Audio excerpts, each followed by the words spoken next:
The sheer number of deaths in Gaza is bleak and horrifying, and it also tells the story of this grim war. Sky News has been given exclusive data showing every Palestinian who has been killed in Gaza since the war began.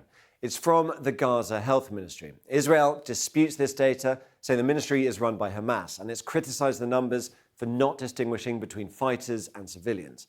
But Sky News has independently verified the data, which includes names and, for the first time, dates of death.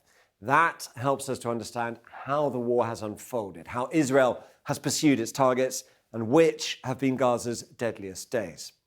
This is Ahmed al-Hatta. He was Hamas's justice minister, and he was killed when an Israeli airstrike hit his home in the early hours of Tuesday, the 18th of March. But also killed in the strike were his wife Fatima and 6 of their children. The youngest, twin girls, Banan and Janan, aged just 6 years old. While Ahmed was a clear Israeli target, his family were the collateral damage of that morning's attack. That Tuesday, the 18th of March, was the day that Israel broke a fragile ceasefire. By sunrise at 6 a.m., at least 242 people had already been killed. But by the end of the day, that number stood at 465 people, making the 18th of March one of the deadliest days of the war. And since then, more than 8,500 people have been killed in Gaza. The al-Hatta family we mentioned at the start, here in green. They are just one family among thousands of people who have been killed. And they are among more than 60,000 Palestinians who have died since the start of the conflict on October the 7th, 2023. Now, this is the full data set of every death per day since the war began. The numbers here paint a very clear picture of how the conflict has evolved over the last 21 months. And here in green, you can see the deadliest days of the conflict, days when there have been more than 450 deaths. Most of those at the start of the conflict. There have been 17 of them in total since October the 7th. And we found a pattern here in the data. On every one of these deadliest days, there was a larger share of people who were killed alongside their family members. On average, 44%, nearly half of people who died were killed alongside at least one family member, compared to 30% on the other less deadly days. So our analysis of this pattern suggests that entire families were killed in their homes or in shelters, likely while they were sleeping. Let's go back to March the 18th. You can see here is the ceasefire. There are fewer deaths before it and then a big jump in deaths.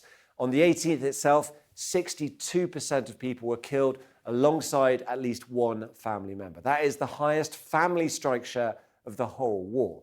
And when we take a closer look at the number of those who died that day, you can see that women and children make up 68% of the total. We've investigated each of these deaths in the data against social media posts and footage from the day, geolocating as many pieces of video as possible to show the impact of the violence and to verify what happened that day.